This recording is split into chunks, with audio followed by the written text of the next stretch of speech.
तो बीएफएम में सबसे पहले हम लोग रिस्क मैनेजमेंट को पढ़ेंगे, का सभी चैप्टर पढ़ेंगे रिस्क मैनेजमेंट का।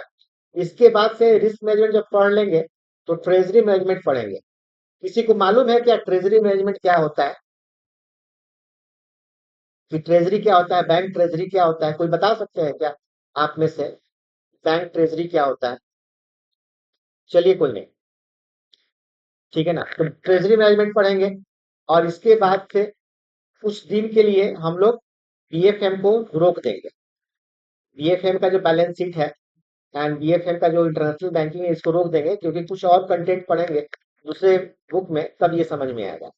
और इसके बाद से एबीएम पढ़ेंगे। तो आगे चाहे जो आप पढ़ें या हम पढ़ाएं, लेकिन सबसे पहले हम लोग बीएफएम पढ़ेंगे, जो आज हम लोग स्टार्ट करेंगे रिस्क मैनेजमेंट। ठीक है ना। क्लासेस जो रहेगा वीक में आपको 4 दिन रहेगा, 4 डेज रहेगा। कौन कौन दिन आप इसको नोट कीजिए। और हर एक क्लास के मतलब जिस दिन क्लास रहेगा उस दिन आपको रिमाइंडर मैसेज जाएगा ही जाएगा। समझ में आ रहा है ना? क्लास में आपका रिमाइंडर मैसेज जाएगा ही जाएगा कि आज क्लास होगा। जैसे कि कल भी हमने रिमाइंडर किया था, आज मॉर्निंग में भी रिमाइंडर किया। तो हम समझते हैं कि स्टूडेंट अपने बैंक में या निजी जीवन में थोड़ा सा व्यस्त है, इसलिए रिमाइंडर हम करते रहते हैं। तो जिस दिन क्लास होगा उस दिन रिमाइंडर जाएगा। ऐसे क्लास वीक में 4 डेज होगा। आपका ट्यूसडे को होगा क्लास, आपका थर्सडे को होगा क्लास, सैटरडे को क्लास होगा एंड संडे को होगा। वीक में 4 डेज क्लास होगी। ठीक है। क्लास का जो टाइमिंग रहेगा वो इवनिंग में रहेगा, 8:30 PM टू 10 PM। ये बताइए कि किसी को टाइमिंग एंड डेट से कोई प्रॉब्लम? पहले तो यही बात हो जाए। कोई प्रॉब्लम नहीं है सर, कंफर्टेबल है। हाँ, मतलब किसी को अगर प्रॉब्लम है टाइमिंग एंड डेट से तो प्लीज आप मुझे बता सकते हैं, ताकि अगर प्रॉब्लम है तो चेंज किया जाए। ठीक है ना। तो 4 क्लास जो है एनफ है, मोर देन एनफ है, क्योंकि आपको रिवीजन के लिए बीच का एक दिन चाहिए। आप महसूस कीजिएगा, मैं अगर 1.5 घंटा पढ़ा रहा हूँ तो आपको एक दिन बीच का चाहिए, ताकि आप उसको रिवीजन कर सके। मतलब देखना ही थोड़े है, क्रैप्स भी तो करना है ना, तो ताकि आप मुझे डिस्कशन कर सके, तो बीच का एक दिन आपको चाहिए ही चाहिए। ठीक है। इसलिए बीच का एक दिन गैप रहेगा। तो हो गया, एग्जाम का डेट हमने बता ही दिया, सिलेबस हमने बता ही दिया। पहले हम लोग बीएफएम पढ़ेंगे, बीएफएम का मॉडल मॉडल बी पढ़ेंगे, जो कि आपका रिस्क मैनेजमेंट है। रिस्क मैनेजमेंट है जो कि पूरे सीआईबी का मेन जड़ है। ठीक है ना। पूरा सीआईबी इसी पे डिपेंड है, रिस्क मैनेजमेंट पे। तो चलिए स्टार्ट करते हैं आज का क्लास। आपके सामने स्क्रीन पे एक क्वेश्चन है, तो इसका आंसर प्लीज बताइए। According to definition of bank, main function of banks is are. All of the all of the. चलिए। और और जया बताइए आप, संजीव जी बताइए आप। All of the above. All of the above. All of the above sir. All of the above. All of the above. All of the above. ठीक है।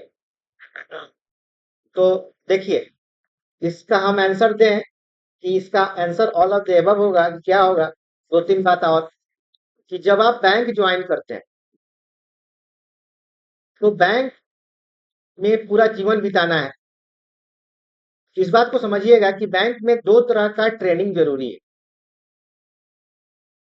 एक आपका प्रोडक्ट ट्रेनिंग एंड दूसरा एजुकेशनल ट्रेनिंग। दोनों में क्या डिफरेंस है?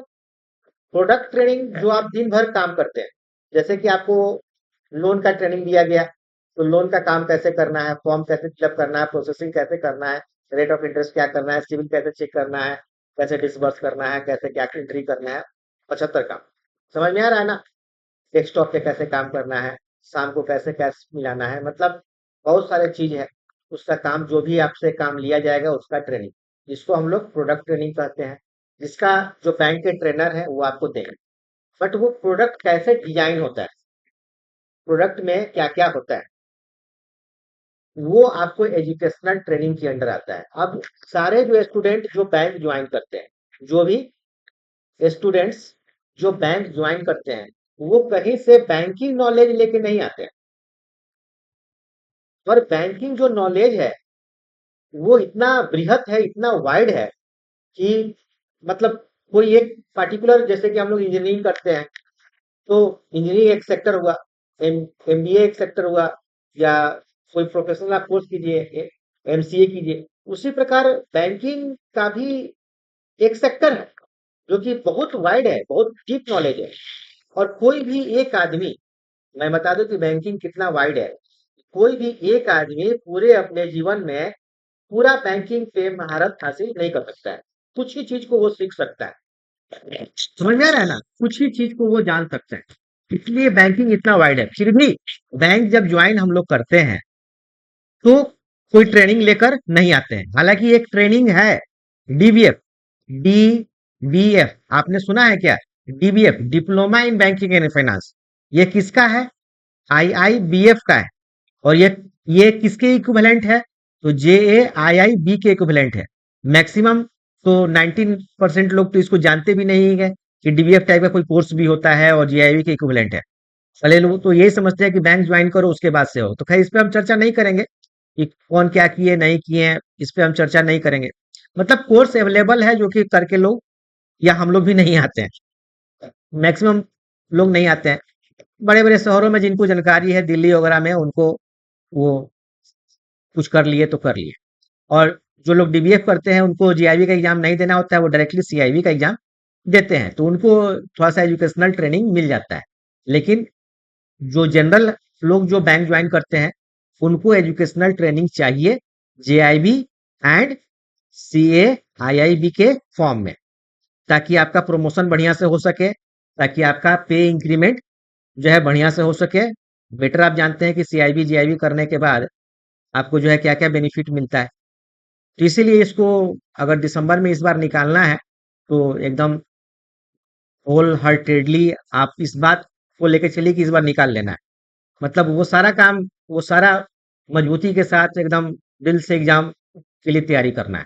ठीक है ना, एकदम स्टूडेंट बन के तैयारी करना है कि इस बार निकाल लेना है। अगर मुझे आप 4 मंथ दे दें तो हम आपको गारंटी देते हैं कि आपका इस बार दिसंबर में सीआईबी का एग्जाम निकल जाएगा। लेकिन मुझे इसके लिए क्या चाहिए? जितना हम नोट्स देंगे वो कंप्लीट चाहिए।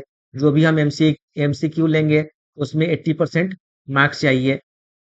क्लास अटेंड 100% आप कीजिए। जो क्लास छूट जाए उसके लिए आपको वीडियो लेक्चर दे ही दे रहे हैं।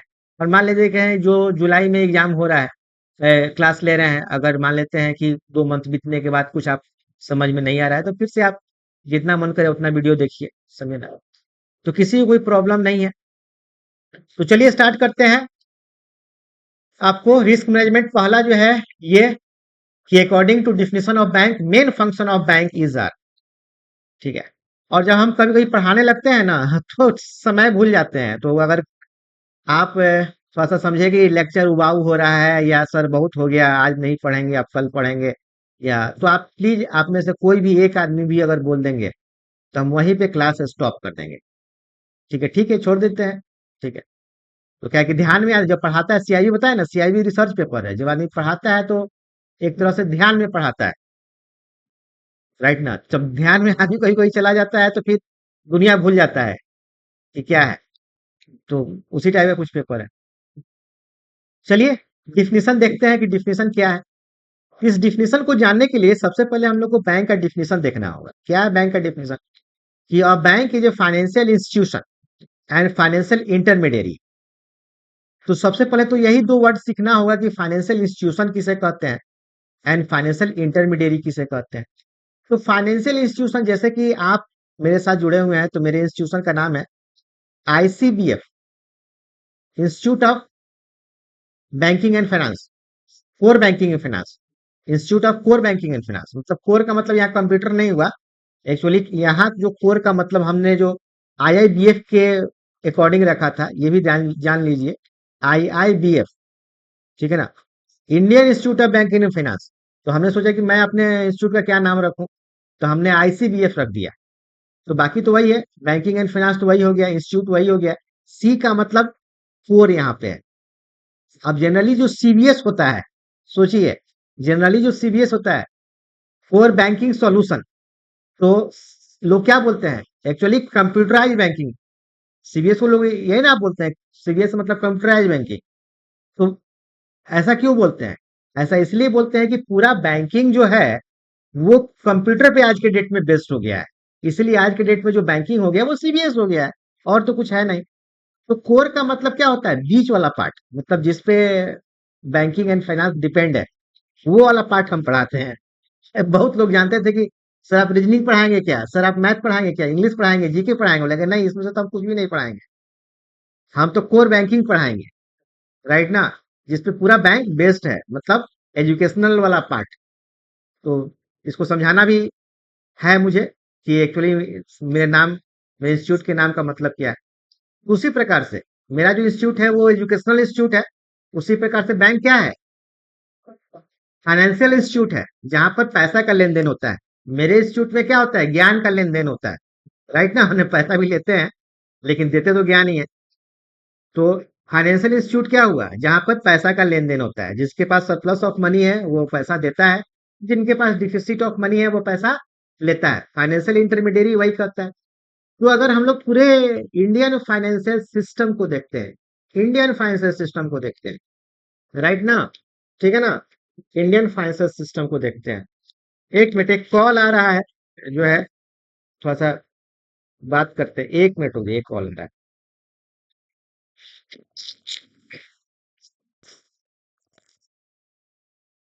हाँ,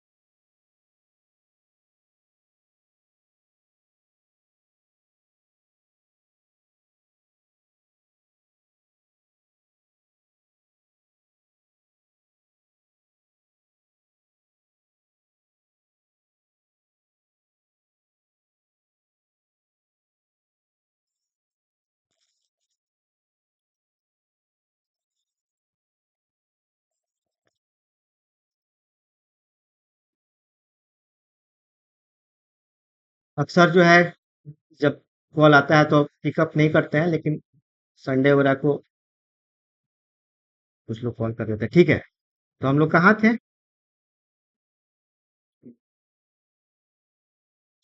इंडियन फाइनेंशियल सिस्टम पे।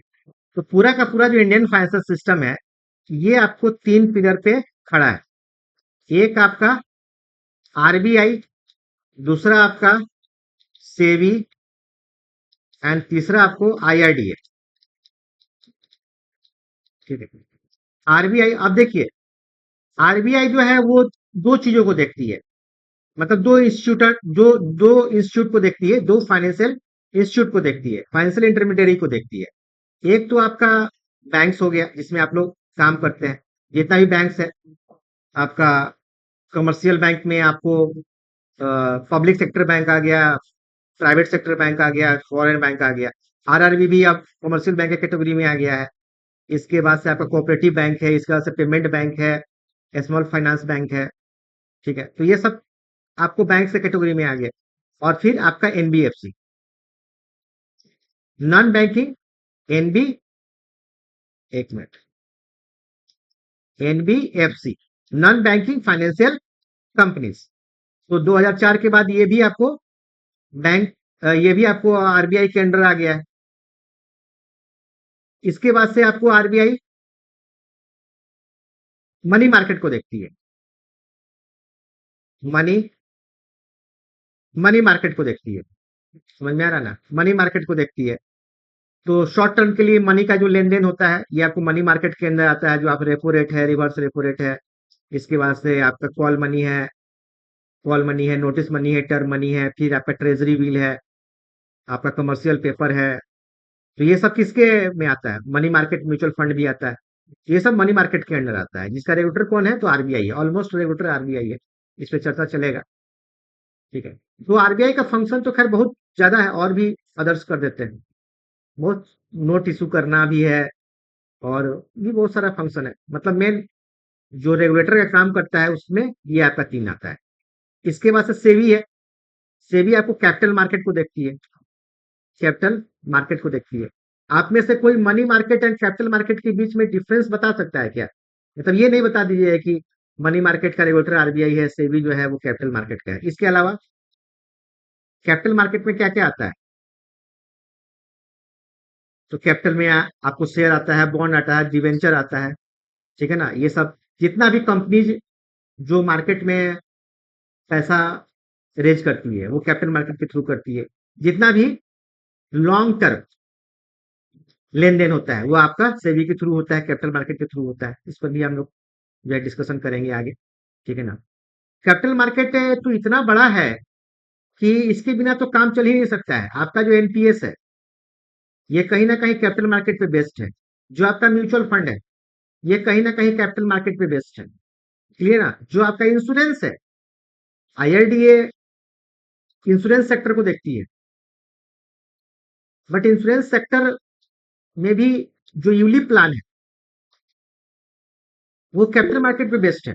हाँ बोलिए ना। Capital market more than 1 year, very good. Capital market जो है वो 1 साल से ज्यादा के लिए है, एंड 1 साल या 1 साल से ज्यादा के लिए है, एंड मनी मार्केट जो है वो 1 साल से कम के लिए है, ठीक है। लेकिन मनी मार्केट का कोई एक इंस्ट्रूमेंट है जो 1 साल से ज्यादा के लिए है, आप उसका नाम ले सकते हैं क्या? मनी मार्केट में एक इंस्ट्रूमेंट है, मात्र एक इंस्ट्रूमेंट है जो 1 साल से ज्यादा के लिए है। क्या आपको मालूम है? और ये जीआईबी का क्वेश्चन है, सीआईबी का नहीं है। क्या आप उसका नाम ले सकते हैं क्या? मैं बता देता हूँ। कमर्शियल, नहीं sorry, certificate of deposit, CD. CD कौन कौन इशू करता है? तो एक तो आपको बैंक इशू करती है, एंड दूसरा आपको अदर देन बैंक इशू करती है, जैसे कि एनबीएफसी भी इशू कर सकती है। अदर देन बैंक मतलब अदर फाइनेंशियल इंस्टीट्यूशन जो है वो आपको इशू करती है। तो जो बैंक जो इशू करती है वो 7 डेज से लेकर 1 ईयर तक का है, ये आप जानते हो। एंड दो अदर जो फाइनेंशियल इंस्टीट्यूशन है वो 1 साल से लेकर 3 साल तक। याद आया क्या? समझ में आ रहा है ना? तो ये एक सीडी मात्र एक ऐसा है जो 1 साल से ऊपर के लिए है। खैर देखिए, 1 साल से ऊपर के लिए है, इसका मतलब ये नहीं कि मनी मार्केट को हम 1 साल से ऊपर मान लें, नहीं ऐसा कुछ नहीं है। ये अप टू एक एक एक्सेप्शन है, इससे क्या हो गया? तो अप टू 1 ईयर के लिए। एंड जो सेबी के अंडर जो आपका कैपिटल मार्केट आता है वो 1 साल या उससे ऊपर के लिए। आईआरडी इंश्योरेंस, तो पूरा का पूरा जो फाइनेंशियल इंटरमीडियरी है, जो फाइनेंशियल इंस्टीट्यूशन है, वो इसी के द्वारा रेगुलेट होता है। समझ में आ रहा है ना? अब ये तो रेगुलेटर है ना, आईआरडीए हुआ या आरबीआई हुआ या सेबी हुआ, ये रेगुलेटर है, ये डायरेक्टली पब्लिक से डील नहीं करता है। तो पब्लिक से डील कौन करता है? कौन करता है? तो ये जिसको लाइसेंस देता है वो पब्लिक से डील करता है। जैसे कि बैंक को लाइसेंस देता है तो बैंक पब्लिक से डील करता है। तो अगर हम लोग बैंक की बात करें तो बैंक के पास कौन जाता है? तो अगेन पब्लिक जाता है, जिनके पास सरप्लस ऑफ मनी है। भाई जिनके पास ज्यादा पैसा है वही जाएगा रखेगा, पैसा ही नहीं है तो क्या रखेगा? जिनके पास सरप्लस ऑफ मनी है वो रखेगा। सरप्लस ऑफ मनी किसे कहते हैं? तो जिनके पास जो अर्निंग करते हैं, इनकम आता है, उस पे से जो एक्सपेंस कर लेते हैं, जो बचता है उसको सरप्लस ऑफ मनी कहते हैं, जिसको हम लोग सेविंग भी कहते हैं, वो रखते हैं। और जिनके पास पैसा की कमी है, डिफिसिट ऑफ मनी है, वो लोन के रूप में पैसा लेते हैं। तो इस तरह से बैंक जो है वो एक तरह से इकोनॉमी डेवलपमेंट का भी काम करता है। इसलिए इकोनॉमी का रीढ़ कहा जाता है बैंकिंग को, कि लोन के लिए पैसा देता है, बिजनेस के लिए पैसा देता है, घर के लिए पैसा देता है, ठीक है ना? पर्सनल लोन, बहुत सारे एजुकेशन के लिए पैसा देता है। मतलब जो चाहिए आपको लोन के रूप में आप ले सकते हैं। आप कैसे ले सकते हैं वो अलग मुद्दा है, कि आपका सिविल स्कोर अच्छा होना चाहिए, केवाईसी बढ़िया होना चाहिए, लोन की और आपका आपका पेइंग कैपेसिटी बढ़िया होना चाहिए, वो अलग मुद्दा है।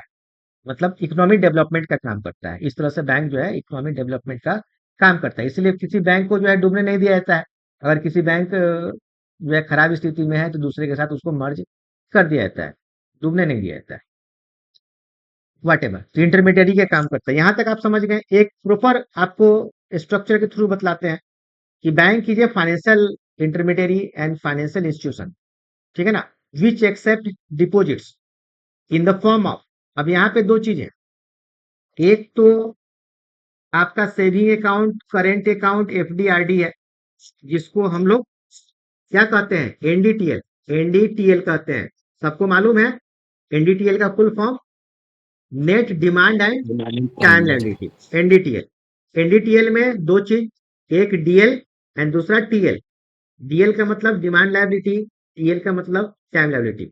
मतलब यकीन मानिए आप 4 मंथ अगर हमसे पढ़ लिए, अगर पढ़ लिए, तो बैंकिंग का हर एक वर्ड में आपको हम मास्टरी कर देंगे। उसके बाद से पूरे जीवन में आपको बैंकिंग वर्ड में कोई दिक्कत नहीं होने वाला है, ठीक है ना। इतना आपको हम अरे इतना हर एक वर्ड को खोल के रख देंगे, ठीक है ना, इतना आपको समझा देंगे। तो टाइम लायबिलिटी हो गया। तो टाइम लायबिलिटी में क्या क्या आता है, तो जो आपका एफडी आईडी आ गया है वो आपका टाइम लायबिलिटी में आ गया। Saving account and current account जो है आपका डिमांड लायबिलिटी में आ गया। डिमांड का मतलब जब कस्टमर पैसा मांगे तो उसको दे देना है, तो डिमांड लायबिलिटी हो गया। लायबिलिटी क्या है एक्चुअली, तो लायबिलिटी जो है वो बैंक के ऊपर रिस्पॉन्सिबिलिटी है कि आपने पैसा लिया है तो जब वो चाहे तो उसको दीजिए। अब एफडीआरडी जो है वो टाइम लायबिलिटी है, मतलब कुछ समय के लिए कमिटमेंट है।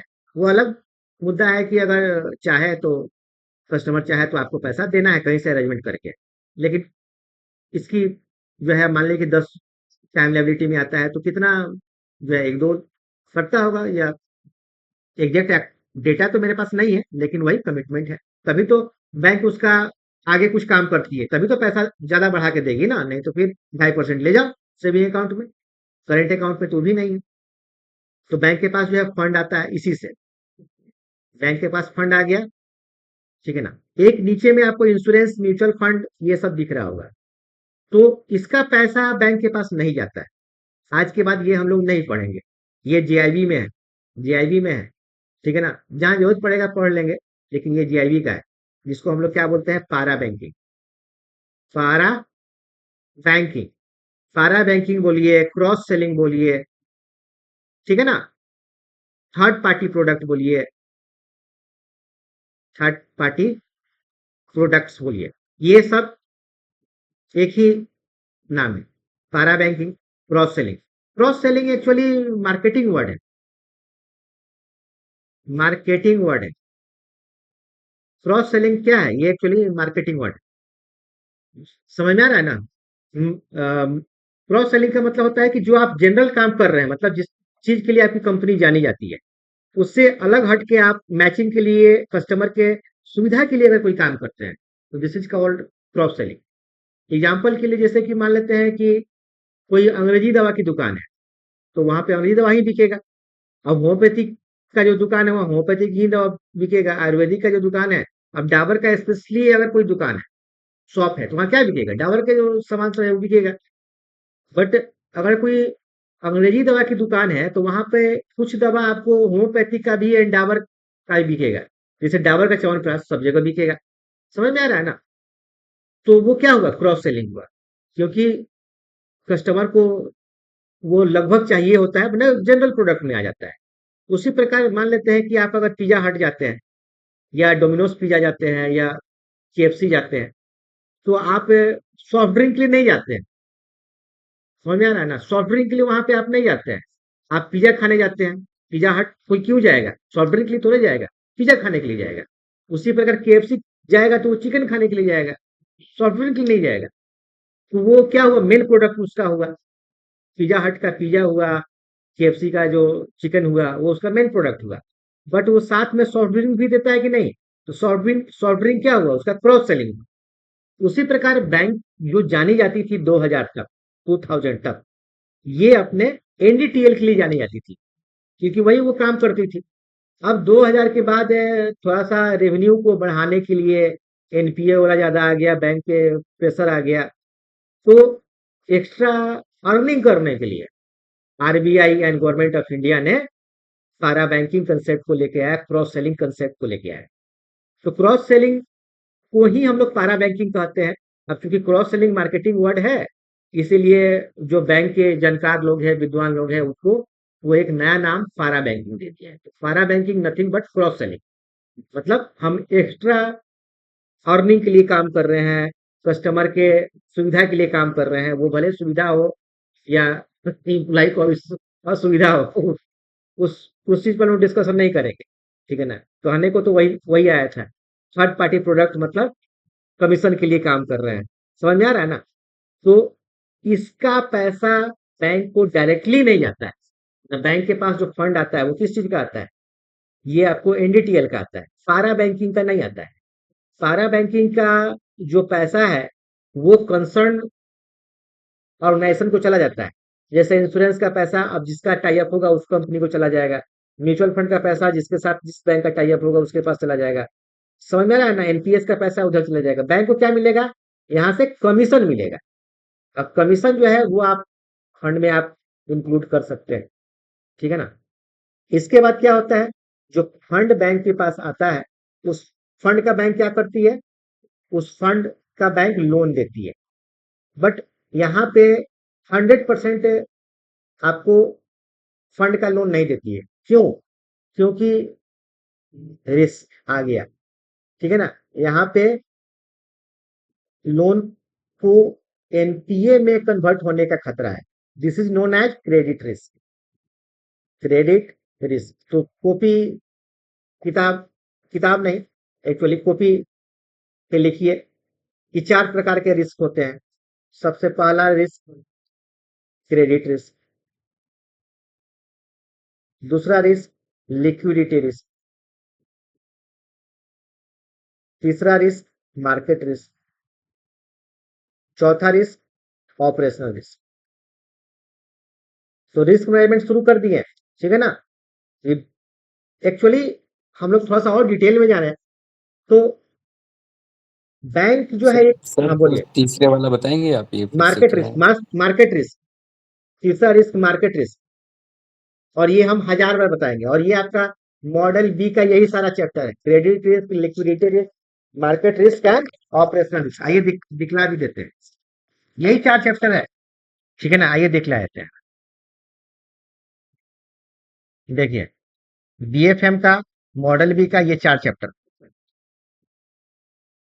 अब देखिए, सबसे पहले ये मार्केट रिस्क लिखा है, मतलब बुक किसने लिखा है, कैसे डिजाइन किया है, वो उसकी अपनी मर्जी। समझ है ना? कोई फर्क नहीं पड़ता है, लेकिन हम अपनी तरीका से पढ़ाएंगे। मार्केट रिस्क को पहले कैसे पढ़ा सकते हैं, क्योंकि मार्केट रिस्क में इतना टर्मोलॉजी है, आप शुरू में अगर मार्केट रिस्क पढ़ा दे तो आप जो है हड़बड़ा जाएंगे, सर पता नहीं कैसे हम कर पाएंगे।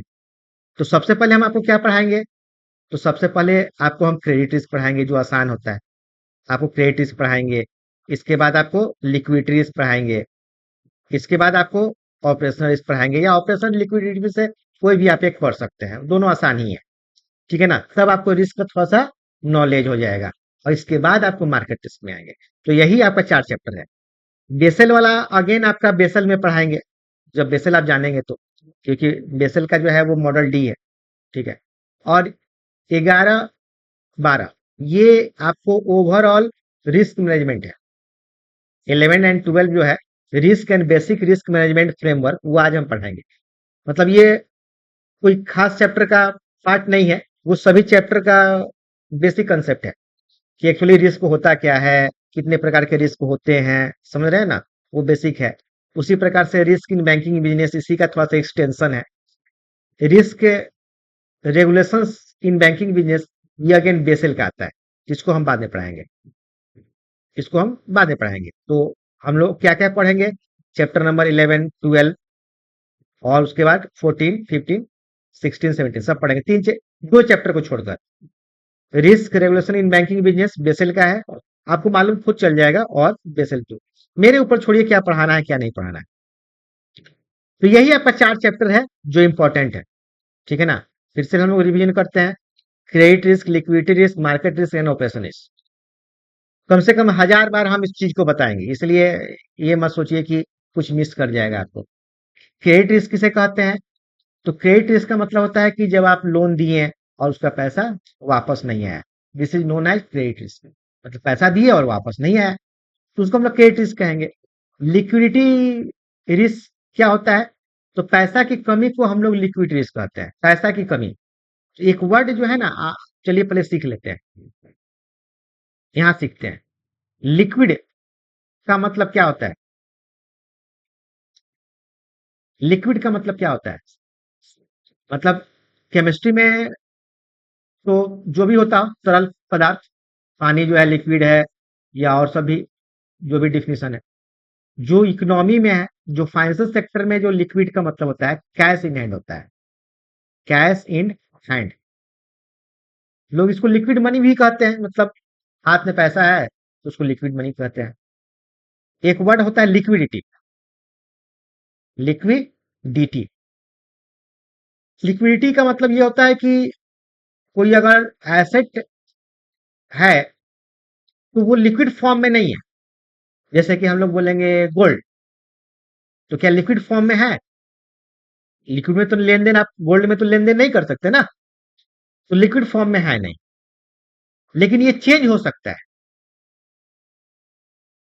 चेंज हो सकता है ना, कैश में तो चेंज हो सकता है ना, जाके उसको हम लोग ज्वेलरी के यहाँ सेल कर सकते हैं, चेंज हो सकता है, या बैंक तो लोन भी दे रही है, राइट ना, लोन अगेंस्ट गोल्ड, चेंज तो हो सकता है।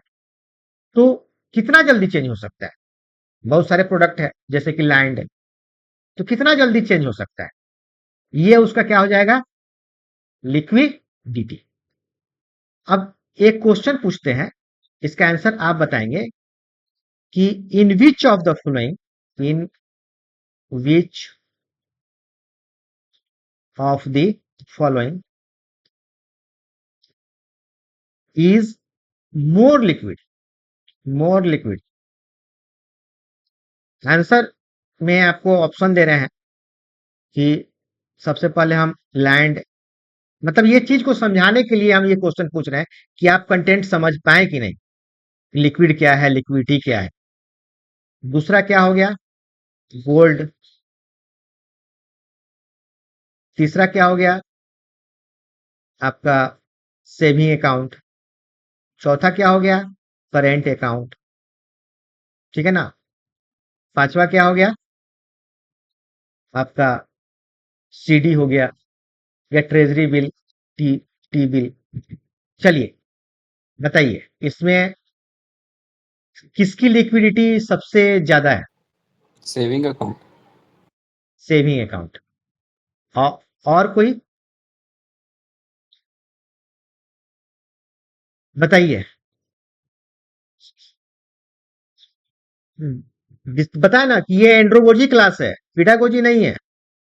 जब तक आप डरिएगा, समझ रहे हैं ना, आपको हम उस ऊंचाई तक लेके जाना चाहते हैं कि आप एक तो सीआईबी क्लियर कर लीजिए, और उसके बाद से आपको बैंक समझ में आ गया है। ठीक है ना, केवल सीआईबी ही क्लियर नहीं कीजिए, क्योंकि एक तो सीआईबी क्लियर तभी होगा जब आप एक लेवल का आपके पास कंसेप्ट होगा, तभी सीआईबी क्लियर होगा। जीआईबी से ऊपर उठ के सीआईबी कंसेप्चुअल क्लास है। और जब आप सीआईबी क्लियर कर भी लीजिए तो आपके पास वो चीज होना चाहिए कि हाँ वास्तव में सीआईबी क्लियर हो गया, नॉलेज आगे, बैंकिंग में कहीं दिक्कत नहीं। हाँ संजीव जी बोलिए। Current account sir. Current account, क्यों, ऐसा क्यों? करेंट में ट्रांजैक्शन पे कोई लिमिटेशन नहीं है। अरे वेरी गुड। करेंट अकाउंट को हम लोग अनलिमिटेड ट्रांजैक्शन के लिए ही बिजनेस पर्पज से क्रिएट करते हैं। Very good. सेविंग अकाउंट में अनलिमिटेड ट्रांजैक्शन नहीं कर सकते हैं, इसीलिए जब सेविंग अकाउंट भी ऑप्शन में हो एंड करेंट अकाउंट भी ऑप्शन में हो और लिक्विडिटी से क्वेश्चन पूछा जाए, तो सबसे ज्यादा लिक्विडिटी जो हो जाएगा वो करेंट अकाउंट का हो जाएगा। Very good. इसके बाद से आप सेविंग अकाउंट का ऑप्शन देंगे। समझ में आ रहा है ना? इसके बाद आप सेविंग अकाउंट का ऑप्शन देंगे। इसके बाद बताइए, इसके बाद किसकी प्रायोरिटी देंगे?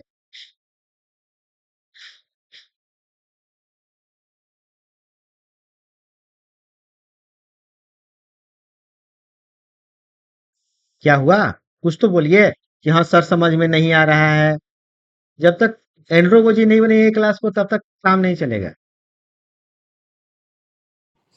Treasury bill. ट्रेजरी बिल बोलिए तो सही। ट्रेजरी बिल को, क्योंकि ट्रेजरी बिल जो है ये आपको मनी मार्केट के अंडर आता है। मनी मार्केट का एक प्रोडक्ट है, और मे भी आप जानते होंगे कि मनी मार्केट को हम लोग लिक्विड मार्केट के नाम से जानते हैं। लिक्विड मार्केट के नाम से जानते हैं। समझ में आ रहा है ना? लिक्विड मार्केट के नाम से। देखिए हम जब पढ़ाने लगे आप बोर होने लगे कि सर अब आज नहीं पढ़ेंगे, तो मुझे कभी भी कह दिए, क्योंकि हम कभी कभी समय नहीं देख पाते हैं। तो लिक्विड मार्केट के नाम से भी हम लोग मनी मार्केट को जानते हैं। लिक्विड मार्केट का मतलब कि आपके हाथ में वो कैश ही है, भले ही ट्रेजरी बिल है, मतलब लेकिन वो जल्दी से कैश में कन्वर्ट हो जाए। देखिए, लिक्विड का मतलब ज्यादा पैसा नहीं, ठीक है ना? ज्यादा पैसा एंड कम पैसा से लिक्विड को या लिक्विडिटी को कोई लेना देना नहीं है। लिक्विड का मतलब होता है कैश इन हैंड। इसमें तो ये कहीं नहीं लिखा है कि भाई 1 रुपया है, 100 रुपया है, लाख है, करोड़ है, अरब है, कहीं नहीं लिखा हुआ है। केवल हाथ में पैसा है ना, अब आपको कौन सा चीज करने के लिए कितना पैसा चाहिए वो तो अलग बात है। तो अगर हाथ में पैसा है, कैश इन हैंड है, तो this is called liquid money. And हाथ में पैसा नहीं है, तो बताइए उसका पैसा हाथ में कितना जल्दी आ जाएगा, वो उसका लिक्विडिटी। तो ट्रेजरी बिल जो हुआ वो मनी मार्केट के अंडर आता है, और मनी मार्केट को हम लोग लिक्विड मार्केट के नाम से जानते हैं, शॉर्ट टर्म के नाम से जानते हैं, हाईली कन्वर्ट इन मनी के नाम से जानते हैं, मतलब हाथ में पैसा ही है वो। तो इसलिए इसका नाम हम पहले देंगे, इसके बाद हम लोग गोल्ड का नाम देंगे। क्योंकि गोल्ड, जाइए ज्वेलरी के पास, वो चेक करेगा क्या करेगा क्या नहीं करेगा। और उसके बाद हम लोग लैंड का नाम देंगे। लैंड का नाम इसलिए कि इसको तो कैश में कन्वर्ट करने में हो सकता है 2-3 मंथ भी लग जाए। समझ में आ रहा है ना? रातों रात तो लैंड बिकाएगा नहीं। आप बेचने जाइएगा तो कस्टमर मिला नहीं मिला, इतना आसान नहीं है। तो इसके बाद आप, तो ये हेरारकी समझिए, ठीक है ना? ये हेरारकी को समझिएगा, ये इसका लिक्विडिटी का हेरारकी है कि हाथ में पैसा कौन कितना जल्दी देगा। कितना देगा पता नहीं, जितना सेविंग अकाउंट में होगा उतना देगा, जितना ट्रेजरी बिल का होगा उतना देगा पैसा, जितना गोल्ड होगा, जितना का लैंड होगा उतना पैसा देगा।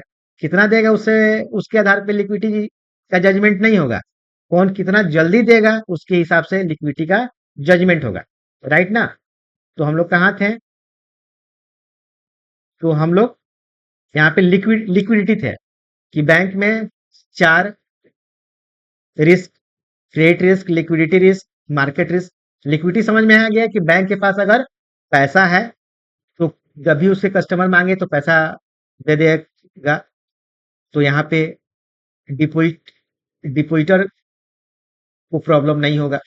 या बैंक के पास अपना लोन अगर बैंक को देना है, डिसबर्समेंट करना है, तो बैंक को अपना जो है कोई प्रॉब्लम नहीं होगा। इन्वेस्टमेंट करना है तो बैंक को प्रॉब्लम नहीं होगा। तो ये बैंक के पास इनफ लिक्विडिटी होनी चाहिए। आगे चलिएगा तो हम पढ़ाएंगे लिक्विडिटी चैप्टर में कि बैंक के पास ऑलवेज लिक्विडिटी एंड सॉल्वेंसी होनी चाहिए।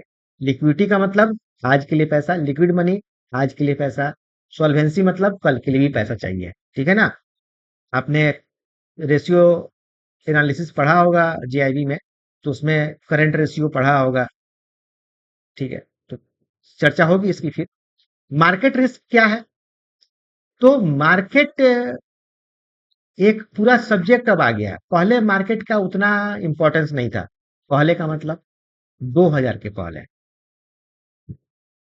2000 से थोड़ा सा और पहले जाइए, 1991।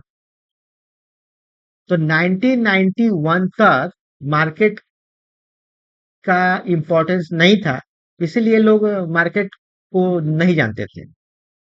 तो ऐसी क्या घटना हुआ 1991 में? ऐसी क्या घटना हुआ बोलिए? 1991 में ऐसी क्या घटना हुआ इंडियन इकोनॉमी में? Globalisation and liberalisation. Very good, very good, LPG आ गया। ऐसी क्या घटना हो गया? तो एलपीजी आ गया। एलपीजी, ठीक है ना? लिक्विफाइड पेट्रोलियम गैस नहीं, लिबरलाइजेशन, ठीक है ना? Privatisation and globalisation. Liberalisation, privatisation and globalisation. Liberalisation का मतलब क्या हुआ कि 1991 के पहले सारा काम गवर्नमेंट ऑफ इंडिया करती थी। मतलब घड़ी बनाने से लेकर सारा काम वही करती थी, सारा कंपनी उसी का। अगर कोई प्राइवेट कंपनी है भी तो उसमें कितना सामान बनेगा, उसका मूल्य क्या होगा, सारा चीज वही तय करती थी। आज के डेट में अगर मुझे कोई कंपनी ओपन करनी है तो आराम से लाइसेंस मिलेगा।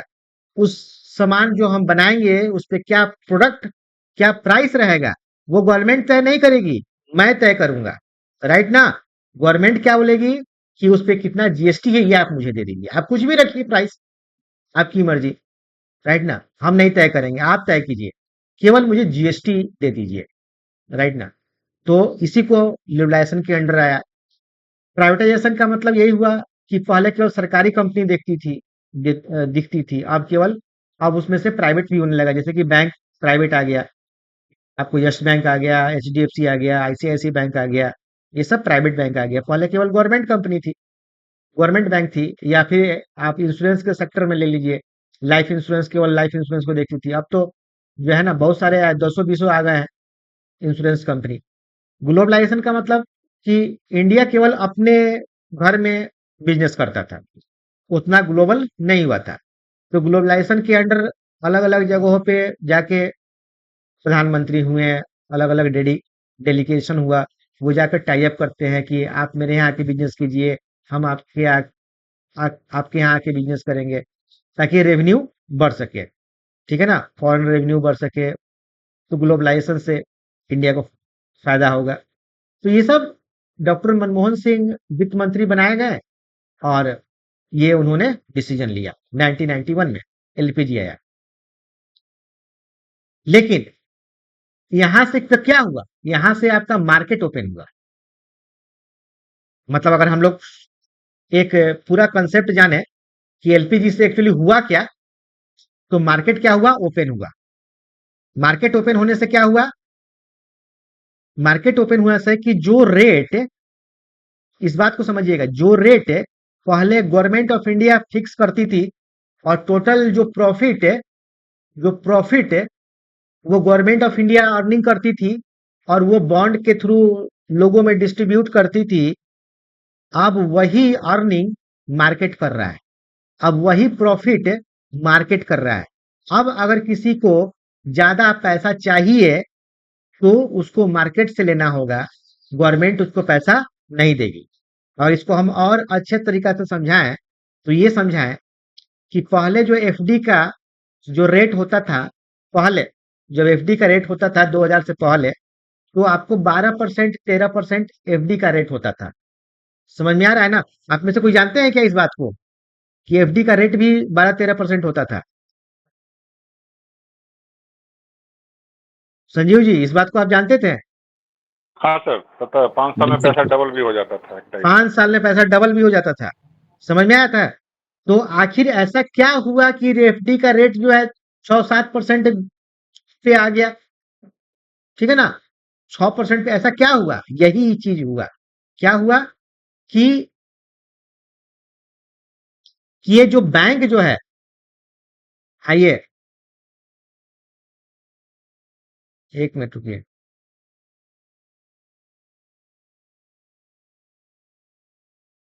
हम्म, कि ये जो बैंक है, इसका जो इन्वेस्टमेंट विंग था, ये स्टैटिक पड़ा रहता था। मैंने बैंक का डिफिनेशन क्या है?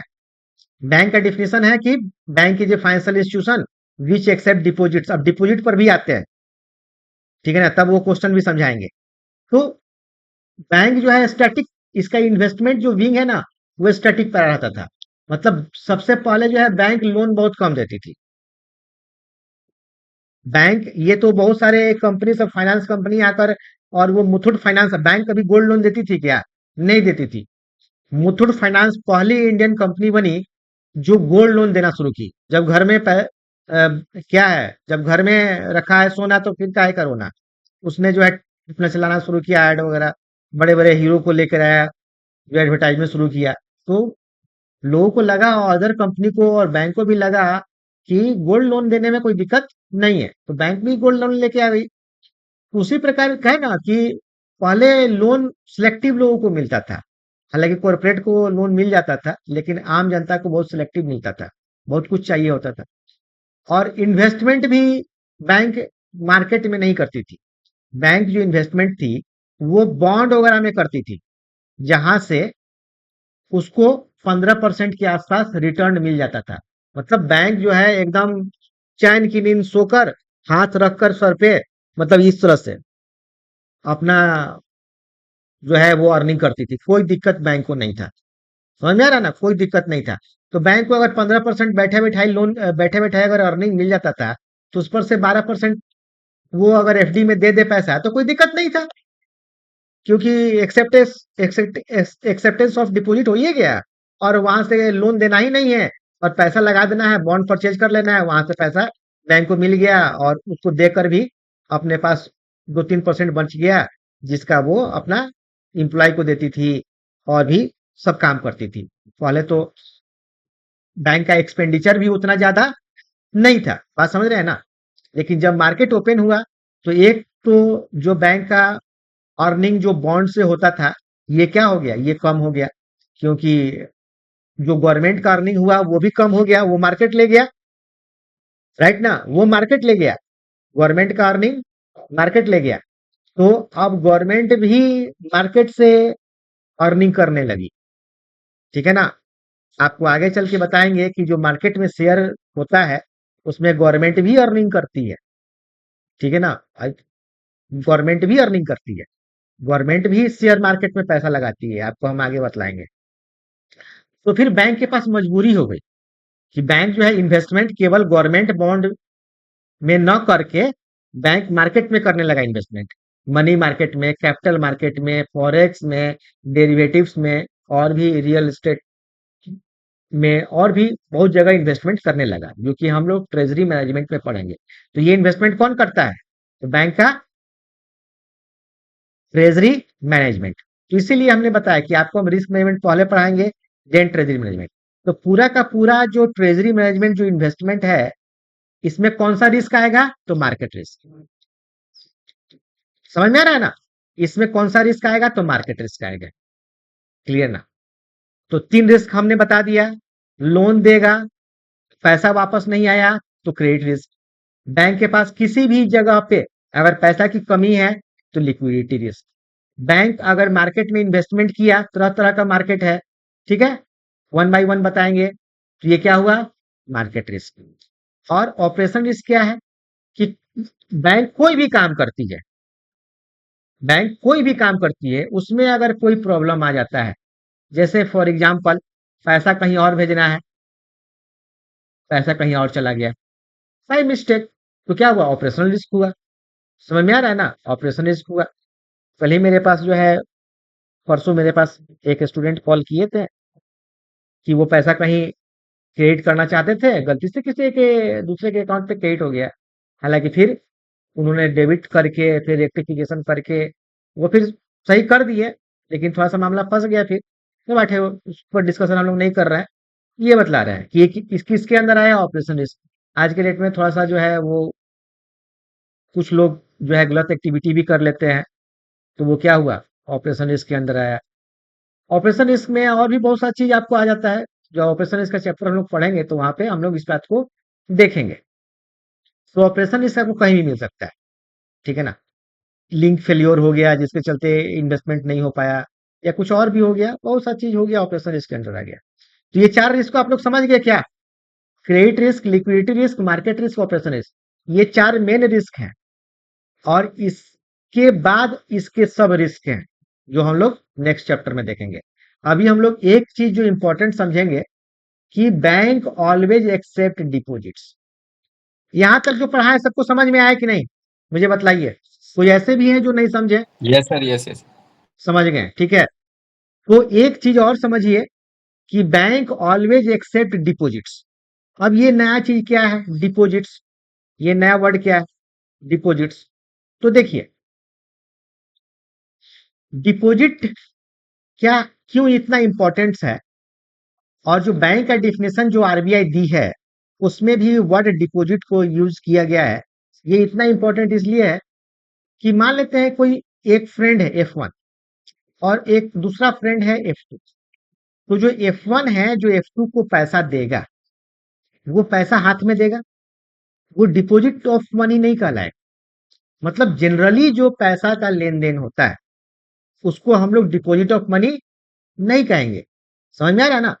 आपके जब हम बैंक में मान लेते हैं कि हम 10,000 रुपया लेके या 50,000 रुपया लेके अगर हम आपके बैंक में कल आते हैं और बोलते हैं कि जो है तरुण जी जो है आप इसको रख लीजिए, आप कोई भी है उनको बोलते हैं रख ले लीजिए 50,000 रुपया, आप इसको रख लीजिए, हम जो है कल परसों या 1 महीना के बाद या जब मन करेगा तब ले जाएंगे। तो आप क्या बोलिएगा कि सर इस पे डिपॉजिट स्लिप दीजिए। बोलिए कि नहीं? इस पे डिपॉजिट स्लिप दीजिए। डिपॉजिट स्लिप का मतलब ये हुआ कि आप उस पैसा को उसके अकाउंट में डालिएगा, कस्टमर के अकाउंट में डालिएगा, तभी वो डिपॉजिट स्लिप आप मांग रहे हैं। मतलब बैंक एक पार्टिकुलर अकाउंट में पैसा डालेगा, लेकिन जनरली जो लेन देन होता है वो आपको अकाउंट में नहीं होता है। इसलिए जब आप आरबीआई का डिफिनीशन देखिएगा, डिफिनीशन ऑफ आरबीआई,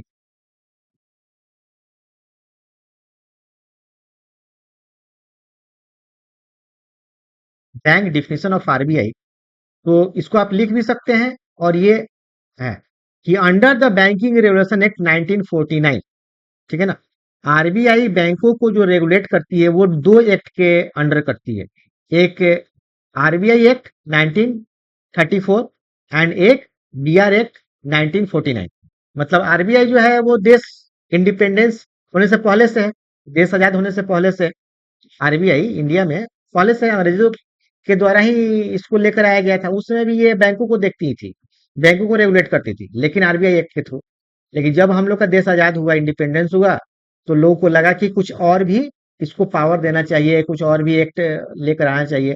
तो उस एक्ट के अलग एक्ट बनाया गया, banking regulation act 1949।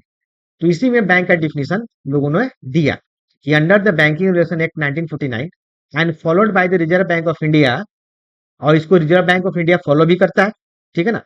A bank is defined as the entity, entity का मतलब क्या है? कोई ऑर्गेनाइजेशन है, कोई कंपनी है, दैट एक्सेप्ट डिपॉजिट्स। समझ में आ रहा है ना? ये इंपॉर्टेंट है, आम जनता के लिए ये इंपॉर्टेंट नहीं है, उसको इतना समझाएंगे तो कोई फर्क नहीं पड़ता है। लेकिन एज ए बैंकर आपको मालूम होनी चाहिए कि बैंक ऑलवेज एक्सेप्ट डिपॉजिट्स। तो एक्सेप्ट डिपॉजिट्स ऑफ मनी, देख रहे हैं ना, deposits of money for from the public for the purpose of lending और इन्वेस्टमेंट। लेंडिंग मतलब लोन देती है, इन्वेस्टमेंट मतलब मार्केट में इन्वेस्टमेंट करती है, जहां से अर्निंग होता है। तो तरह तरह का काम होता है, सैलरी मिलता है, एटीएम मशीन आता है, बेसल के अंडर रखा जाता है। मतलब बैंक को तो ढेर सारा पैसा चाहिए अलग अलग नॉर्म को ही पूरा करने के लिए ना। तो इसीलिए लेंडिंग में तो खतरा है, क्रेडिट रिस्क का, इसीलिए इन्वेस्टमेंट पार्ट से लेती है, क्योंकि अब तो गवर्नमेंट उतना पैसा देती नहीं है, तो मार्केट से ही पैसा लेकर आना होगा। तो repayable on demand or otherwise and withdrawal by cheque draft or order. मतलब जब भी कस्टमर चाहे तो वो इन माध्यमों के थ्रू वो विड्रॉवल कर सकता है, डिमांड डिपॉजिट, टाइम डिपॉजिट कर सकता है। समझ में आ रहा है ना? तो except of deposit is very important, acceptance of. तो क्या आप इस डिफिनेशन को समझे क्या, और आंसर क्या होगा अब आप बता सकते हैं क्या?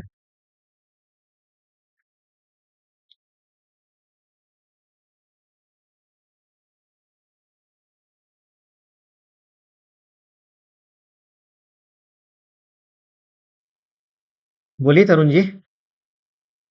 ऑल ऑफ द एबव होगा सर, ये तो पहले भी बताए हैं। अरे sir ji, acceptance of money in the form of deposit होता तब ना, यही तो मैं बता रहा हूँ, इन द अच्छा। Form of deposit. मैं बार बार यही हम्म। इंफेसिस करना चाह रहा हूँ जी कि जी। डिपॉजिट वर्ड जब तक नहीं होगा तब तक जो कोई एक फ्रेंड F1 है जो F2 को पैसा दे रहा है, वो तो वही वाला बात हो जाएगा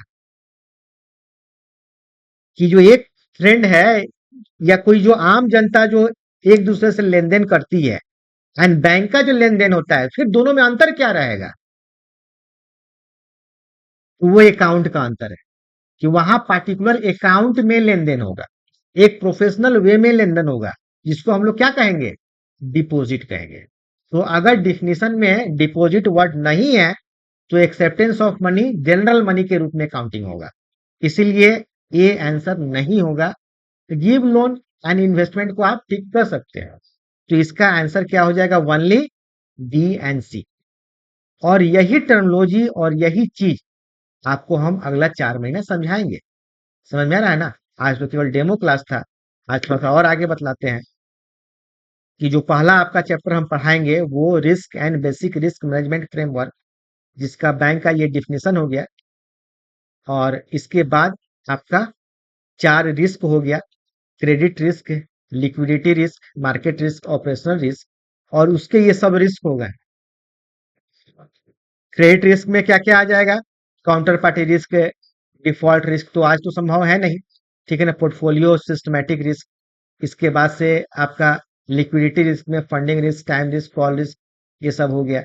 मार्केट रिस्क में forex risk, price risk, liquidation risk, ये सब हो गया, क्या है ना। देखिए, जीआईबी एंड सीआईबी में फर्क है कि सीआईबी थोड़ा सा रिसर्च पेपर है, मतलब थोड़ा सा आपको ध्यान देना होगा। लेकिन हम डरा आपको नहीं रहे हैं, सिर्फ ये कह रहे हैं कि क्लास में आप रेगुलर रहेंगे, राइट ना, क्लास में आप जो है रेगुलर रहेंगे। तो आज का क्लास इतना ही तक। किसी को कुछ बोलना है, पूछना है, या आज का क्लास कैसा लगा तो प्लीज बताइए, मुझे फीडबैक दीजिए।